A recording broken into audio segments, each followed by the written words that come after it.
내 나이 20살 고졸인데 사업을 시작했다. 저는 이런 영상이 보기가 정말 싫습니다. 그들이 어떤 도전을 하는 게 싫은 게 아니고 그들은 굉장히 열심히 살려고 노력하고 있고, 그리고 이 컨텐츠 범람 시대를 레버리징 해가지고 그들의 도전기와 그리고 팔로워들과 팬을 확보하려고 하는 것은 정말 칭찬해 줄만 합니다. 그들을 욕하고 싶은 게 전혀 아니에요. 저는 그 영상을 보면 항상 분노가 나오고 짜증이 올라오고 싫습니다. 그 영상을 보는 게.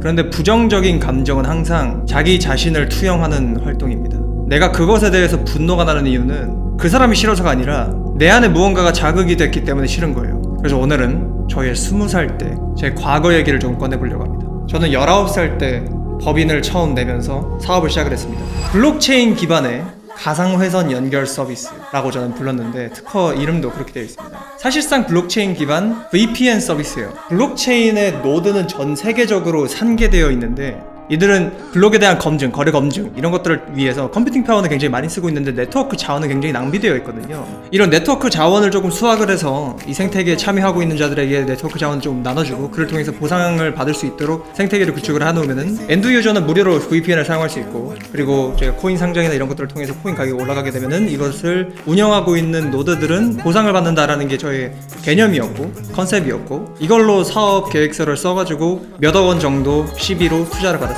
CB로 받았어요. CB Convertible Bond 채권이에요. 그냥 그 당시엔 저는 몰랐죠. 그 계약서 사인할 때 저는 당연히 성공할 거라고 생각해가지고 CB? 아 귀엽다.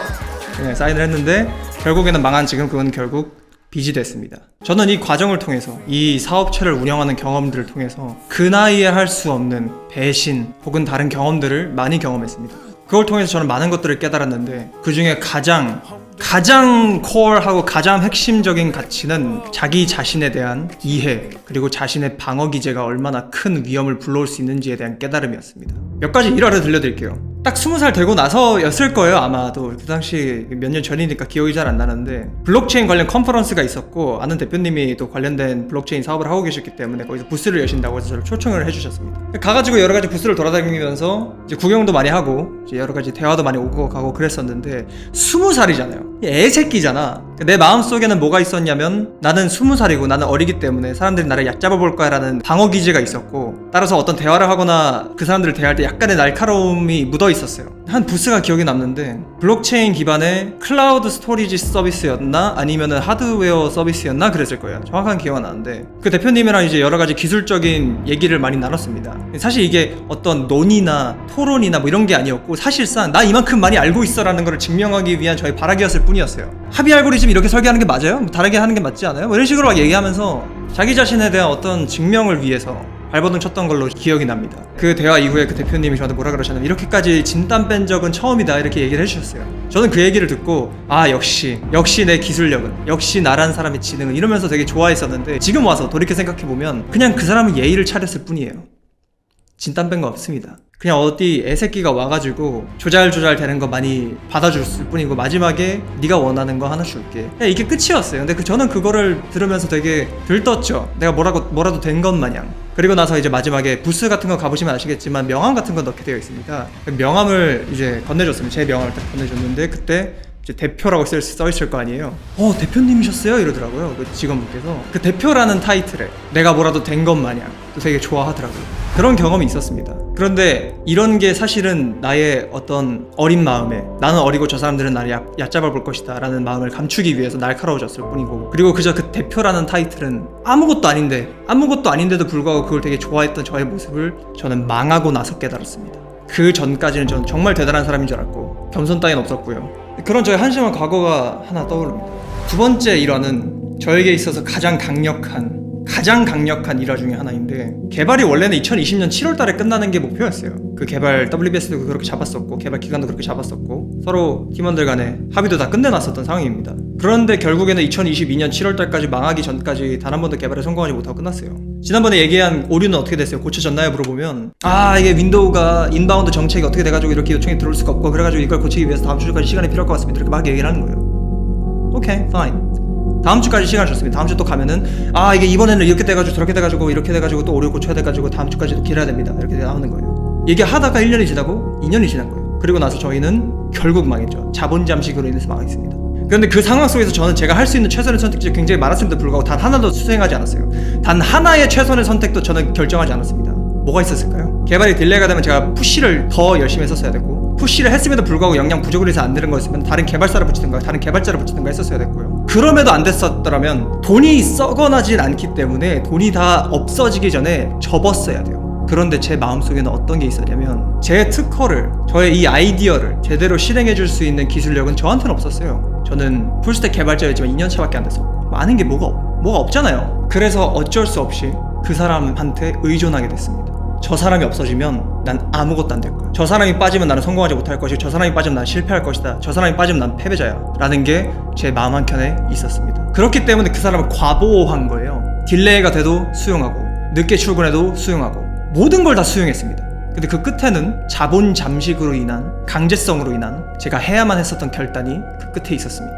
결국에는 회피하다가 마지막에 이 세상이, this grand plan God has given the right choice that I have to make, that I had to make. 결국엔 그렇게 됐어요. 그런데 되게 재밌는 점은, 그 당시에는 이거를 부모님이 얘기를 하시던, 다른 대표님이 얘기를 하시던, 계속 방어하기 바빴어요.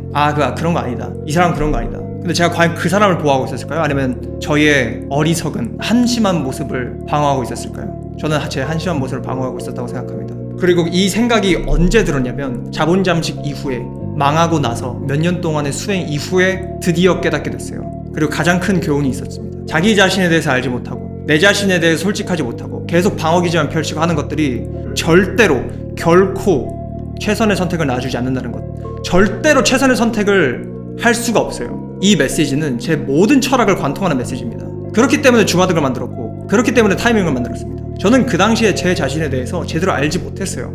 내 자신에 대해서 완전히 잘 알고 있다고 생각하고 있었습니다. 그런데 행동을 보면, 저는 늦게 일어나고 늦게 출근하고 늦게까지 일하다가 야근해가지고 집에 와가지고 늦게 자고 늦게 일어나고 다시 반복되는 삶. 그런데 그 속에서 제가 매일 12시간씩 일을 했느냐? 그건 아닐 겁니다. 5시간? 4시간? 빡세게 막 개발하다가, 저는 웹사이트 개발했습니다. 웹사이트 사실상 플랫폼이죠. 어떻게 보면 결제하고 뭐 이런 것들 막 개발하다가, 그거 됐어요? 그래, 그것 때문에 안 됐구나. 다음 주에 다시 물어볼게요. 개발하고 결국엔 망했습니다. 결국엔 제가 해야만 했던 그 선택을 제일 마지막 그 끝에 가서 했습니다.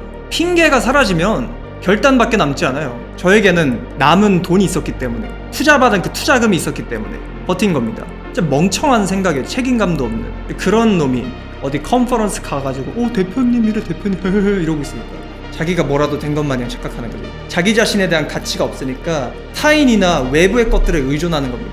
그랬었습니다. 저는 지금은 다른 사람이 됐죠. 그래서 이 경험들을 통해서 당신 또한 깨달은 게 있었으면 좋겠습니다. 제가 그 영상을 보고 20살에 사업을 도전하는 사람들을 보고 대단하잖아요. 저도 그게 얼마나 어려운지 알아요. 그런데 그 영상을 보고 나서 칭찬과 응원과 이런 감정들이 떠오르기도 하지만, 저는 제 과거가 먼저 떠올립니다. 그래서 화가 납니다. 분노가 나고. 과거를 잠깐 마주했다가 그 감정을 이해하고 수용하고 받아들이고 다시 이 자리로 돌아옵니다. 당신이 저의 이 경험을 통해서 뭔가를 깨달았으면 좋겠습니다. 왜냐면 당신이 자기 자신에 대해서 100%를 알고 있지 않을 확률이 있고, 자기 자신에 대해서 100% 이해하지 못할 확률이 있고, 당신이 지금 분명히 방어 기제를 펼칠 수 있는 순간들이 있고, 그것들에 대해서 인지를 못하고 있을 확률이 굉장히 높기 때문에 그래요. 대부분의 사람들이 그렇습니다. 저 또한 그랬고요. 전 지금도 그걸 많이 느끼고 있습니다. 모든 분노도 마찬가지예요. 내가 어떤 영상을 보고 화가 났을 때 왜 화가 나고 있는지는 내가 저 사람 때문에 화가 나고 있는 게 아니라 내 안에 있는 무언가가 자극됐기 때문에 화가 나는 겁니다. 모든 동작 방법을 다 이해하고 있어야 돼요. 이 경험이 당신에게 큰 자산이 됐으면 좋겠습니다. 저에게 있어서도 굉장히 큰 자산이 됐지만, 저는 2년 동안 개같이 일하면서 몇 억 까먹으면서 배웠던 것들이고, 당신은 그냥 클릭 한번 이 영상 끝까지 시청한 걸로 배웠었으면 좋겠습니다. 물론 당연히 그 정도의 차이는 다르겠지만, 그럼에도 불구하고 당신이 어떤 경험이나 어떤 가치를 얻어갔었으면 좋겠습니다. 자기 자신에 대해서 솔직해지지 못하고 내 자신에 대해서 이해도 없고, 그런 상황 속에서는 절대로 최선의 선택을 할 수가 없습니다. 절대로. 그래서 당신이 어떤 원하는 목표를 달성하기 위해서는 제일 첫 번째로 해야 되는 것은 내 자신에 대한 이해입니다. 내가 어디에 방어기제가 생기고, 어디에 분노하고 있고, 어디에 환희를 느끼고 있고, 어디에 쾌락을 느끼고, 어떤 욕구를 가지고 있고, 어떤 욕망을 가지고 있는지를 무조건 100% 알고 있어야 됩니다. 절대로. 타협은 없습니다. 이게 빠지면 당신을 절대로 최선의 선택을 항상 낼 수가 없어요. 항상.